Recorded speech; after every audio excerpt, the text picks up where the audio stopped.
When I was younger, I felt like a man trapped inside a woman's body. And then I was born.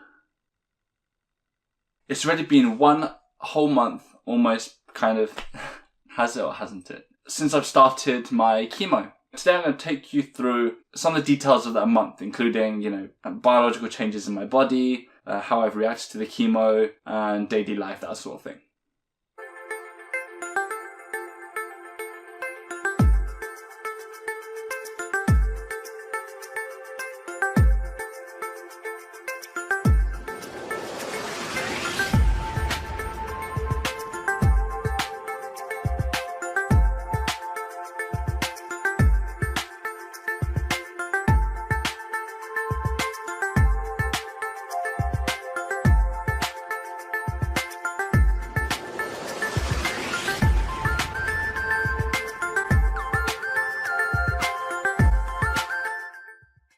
What's up YouTube and welcome back. I decided to keep the middle little Mohican part of my hair.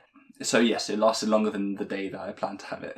It does look like it's kind of thinning compared to the last video. If you want a point of comparison, then check out the last video. The link is in the description below. Hope you enjoyed that joke at the beginning. I thought that today's video I don't really have anything other than just a lot of talking, so I thought I'd break it up in between with a couple of one-liners from 100 of the best ever jokes and one-liners from the Edinburgh Fringe. One from Tim Vine. Crime in multi-storey car parks. That's wrong on so many different levels. Oh no, so first I'm going to start by taking you through my standard cycle. I've said before, but I'll repeat again, it's a 28-day cycle. Day 1 is my first bit of chemo, and day 15 is my second bit of chemo. So it's basically every other Friday is a day of chemo. The 2nd and 3rd and the 16th and 17th days are when I take the most drugs, because they're the first 2 days after chemo. Like, domperidone, dexamethasone, lansoprazole, allopurinol, cotrimoxazole, aprepitant. I think that's everything. Most days it's just lansoprazole and allopurinol, and then Monday, Wednesdays and Fridays I also add in the extra cotrimoxazole as well. Now on days 11 and 25, so that is the Monday just before my chemo, I have blood tests. So these blood tests just kind of check that I'm doing okay, make sure that my immune system isn't dropping too low. I actually still have some of the numbers here. So if you remember from CanCan 1, CanCan 2, CanCan 3, one of the earlier ones. This is the little special pack that they gave me that contains a lot of the information that I need and my therapy vouchers. And this is my chemotherapy record. So it's got all my details in it. So these are my treatment records. And they cover basically my dosage and what I've done in those treatment days. My first ever blood test was done on the morning before my first ever chemo treatment. My hemoglobin levels were at 136. My white blood cell count was at 10.8. Platelets were at 258. And neutrophils at 8.6. So all of that's all very healthy, very good, very strong. And then in my first mid-cycle blood test, a hemoglobin level of 141, platelets at 228, white blood cell count at 3.2, and neutrophil count was down to 1.7. And then we have my second day of treatment. My hemoglobin was at 142, white blood cell count at 2.6, platelets at 185, and neutrophils down to 1.0. Now this is quite a scary day, because 1.0 is the borderline neutrophil level. So if it drops below that, they said that I was probably going to have to start taking injections into my stomach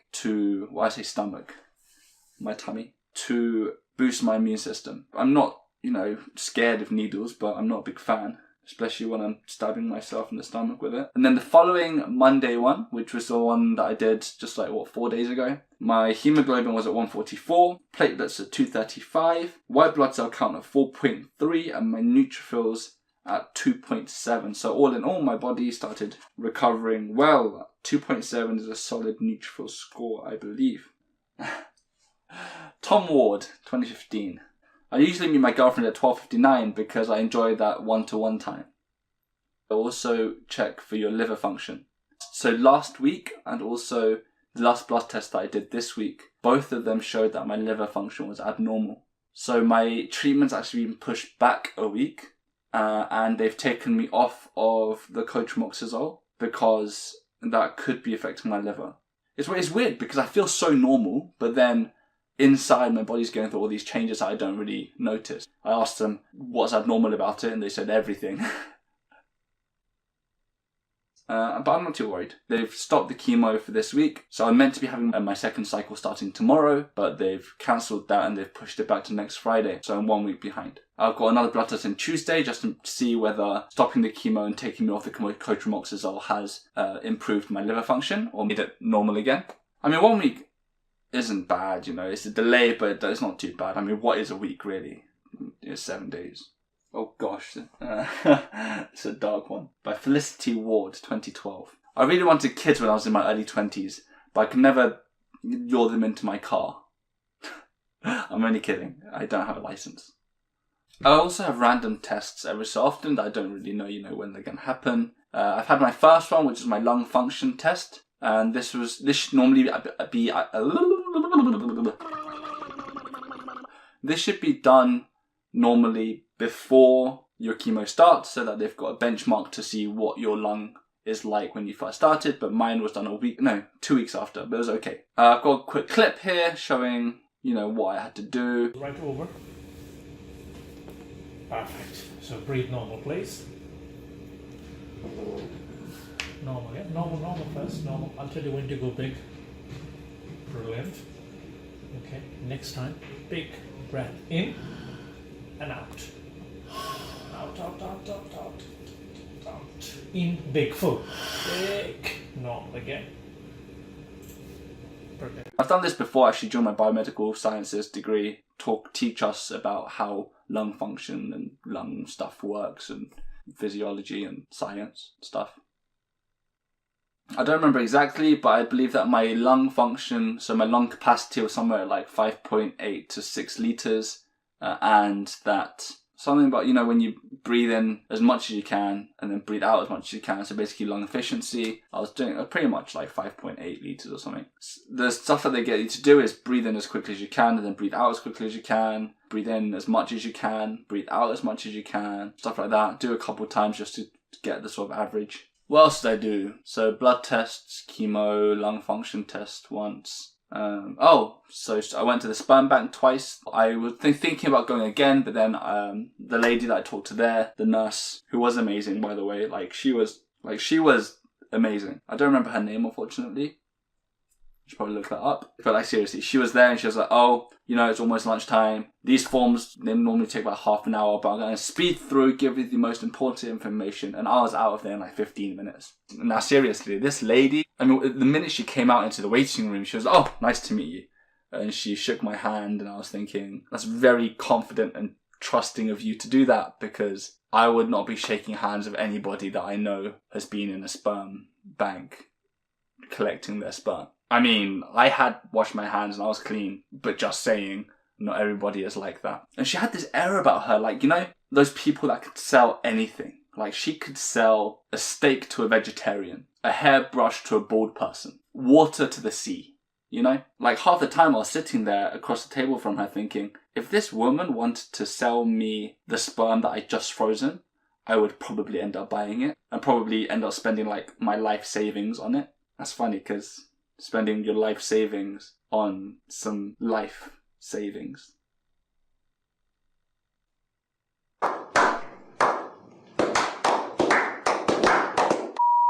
Oh, this one's a good one. 1 in 4 frogs is a leapfrog. All these tests have showed me that before the chemo started, I was such a healthy specimen. My lung function, above average. My fertility, way above average. To be fair though, I did try and stay quite healthy before, so I was going to the gym twice a week, played football at least once a week. I started rock climbing once a fortnight. I was pretty active. Oh gosh. My girlfriend is absolutely beautiful, like a Greek statue, completely pale, no arms. So I'm going to take you through the month now, basically, speeding through. Don't worry, it's not going to take an hour, it's going to be literally a minute. So I have Meow Meow here. Day 1 was fine. Day 2 I've written a little tired between 7 and 8 p.m, but that may just be because I've been sitting and editing videos all day. It could also just be because it was 7 or 8 p.m. Day 3, a little lightheaded, tired eyes, might be all the phone and computer usage. So day 6, my left arm started to hurt. So this is actually a recurring issue that I've had. But my left arm, there's like a constant muscle pain. Although it feels kind of like, you know when you hit your funny bone? You know, that nerve right there, which is called the ulnar nerve, biomedical sciences degree.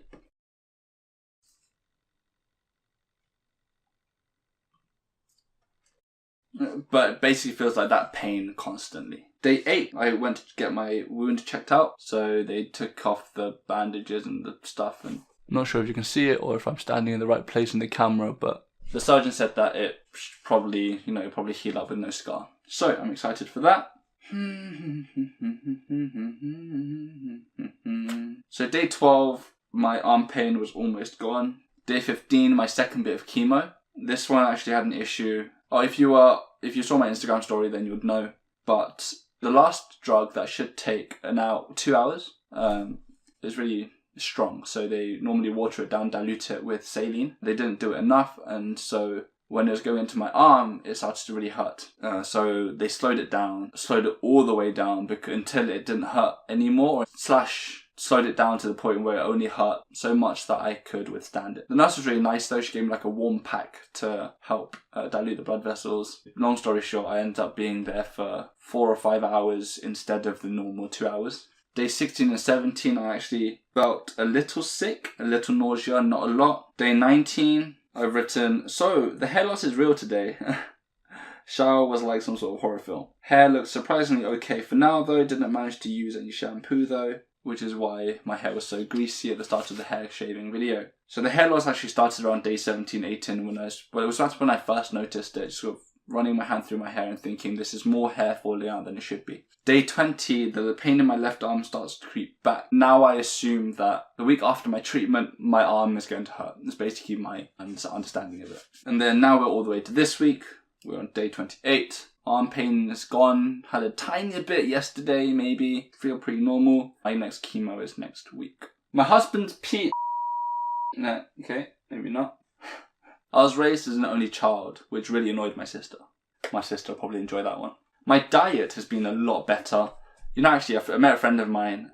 He came to visit me and he was like, you actually look healthier. Like, your skin looks better than when you first started. And that's probably because my diet is so much better than before I started my chemo and the whole cancer thing. Which is interesting. So in one respect, I am a lot healthier. And then in the other, I am so unhealthy. No, my mum is an absolute trooper. She has been looking up, food that I can eat, food that I can't eat, food that is good for my immune system and stuff like that. So when my neutrophil levels dropped, she was like, boom, let's get on it. Look up what we need to eat. This is the first time that beetroot's entered my house in probably, 24 years? Basically my entire life. It's not a very Korean vegetable. Oh, talking about diet, they gave me this book, Dietary Advice for Hematology Patients with Neutropenia. Neutropenia being a lack of neutrophils and stuff in your blood. Neutrophils are cells that are important to your immune system. So the main things here to look out for, they've given you 2 tables. One is if your neutrophil count is below 2 times 10 to the power of 9 per litre, i.e. 2.0. Avoid probiotic or biofoods, for example, Yakult, Actimel, Proviva. Bacteria used in bio or probiotic foods cannot be guaranteed as safe. Avoid raw eggs. And then there's one for if your neutrophil levels drop below 0.5, which is very low. Avoid raw, unpeeled fruit or vegetables. Good alternatives would be good quality fruit and vegetables that are well cooked or peeled. Avoid non-drinking water, bottled mineral or spring water, water from wells, water from coolers, domestic water filters and water fountains. Alternatives, freshly run tap or carbonated water. But it does say if you have poor appetite, then basically eat whatever you want to get your appetite back, including a small glass of wine, beer, sherry, or your favourite drink taken half an hour before a meal may boost your appetite. So pretty much everything, including drinking, is allowed if it means that it brings your appetite back. My dad said, always leave them wanting more. Ironically, that's how he lost his job in disaster relief. So how have I been spending my time? So I've got so many hours in the day now. Not a lot to do, but video editing and filming takes 2 to 3 days per video. I know what you're thinking, like, these videos take that long? Just imagine how bad they'd be if they were like half a day. To be fair, these 2 to 3 days is, if you consider that my editing is, interspersed between other activities during the day. Ooh, interspersed. That's a good word. Ooh, look at me, interspersed. So I've had a few friends visit me, like maybe 8, 10, 12 people. A lot of them that I haven't seen in months/years, actually. So that was really nice. It's probably been my favourite part of the whole chemo cancer thing, just talking and meeting all my friends again. Netflix has been a huge part of my time. Actually, my second chemo treatment, the end of my second cycle, that was really fun. Not the chemo, that was really long and painful. I was watching a thing called Meet the Patels, which is like a documentary about following an American actor, comedian called Ravi Patel. I say American, he's Indian by ethnicity and by blood, and it's where he's trying out arranged marriages, which is, I'm sure a lot of you are aware, it's basically your family and your parents decide who, amongst the other parents and stuff, that you and their child would make a good match. Their child? Why would I phrase it like that? That you or their daughter or son would be a good match. They're slightly more modern now, so they have these like bio sheets where it's got your name, your skin tone, stuff like that. And basically they kind of match you up according to whether they think you're a good fit culturally, vocationally, familial beliefs, religious beliefs, just everything really. And it kind of makes sense. I mean, they say that the divorce rates are lower in India than America. And it kind of makes sense in the sense that with all these sort of fundamental beliefs matching, it's easier to get along and find, match your personalities rather than having your personalities match and having to force yourselves to understand each other's other more fundamental beliefs. I mean, do I agree with it? Probably not. But then again, don't hate it till you've tried it, right? Anyway, it's really funny, it's really fun.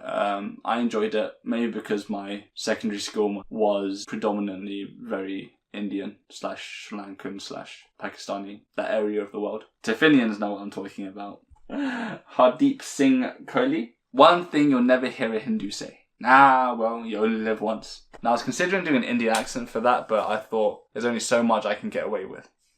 I've also watched 17 seasons of Friends. It's just really nice because it's on Netflix now as well. I just have it constantly in the background playing through all the episodes. And I started season 3 maybe at the start of chemo just for fun. And I finished it and I started again on season 1 and I'm on season 7 or 8 now. So I've basically gone through way too many seasons. But it's fun, it's Friends. I've been playing a lot more games. I mean, I'm not a hardcore gamer. I've always enjoyed playing games. FIFA, Pokemon, Call of Duty Black Ops 3, because that's a free game this month on PlayStation Plus. I recently downloaded something called Hollow Knight, which is a nice little indie sort of platformer game. It's quite fun, check it out. It's number 1 on the Nintendo Switch store, I believe. And I've bought Mario Tennis, which is being delivered tomorrow, I believe. Super excited for that. Not a lot of Fortnite, mostly because I suck at it. But also because I'm really bad at it. And then also kind of because, could I be any worse? A lot of League of Legends, actually.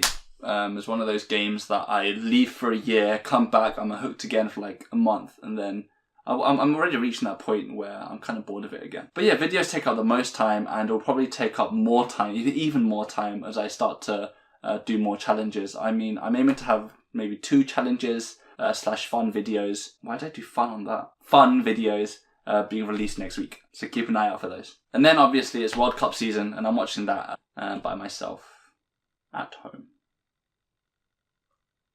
Okay, and that's pretty much my 1 month summary done. If you have any questions and you feel like I missed something out or you want to know more details, let me know. So as per usual, leave a like if you liked, leave a dislike if you disliked. Leave any comments and feedback or any questions in the comments below, and hit that subscribe button if you haven't already. Let's go challenges.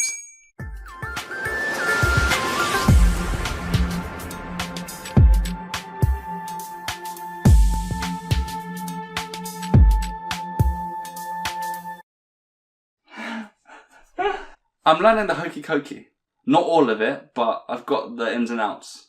Rialina. I wanted to do a show about feminism, but my husband wouldn't let me. As a kid, I was made to walk the plank. We couldn't afford a dog. My father was never sexist. He always beat me and my brothers equally. Alright, that's enough jokes.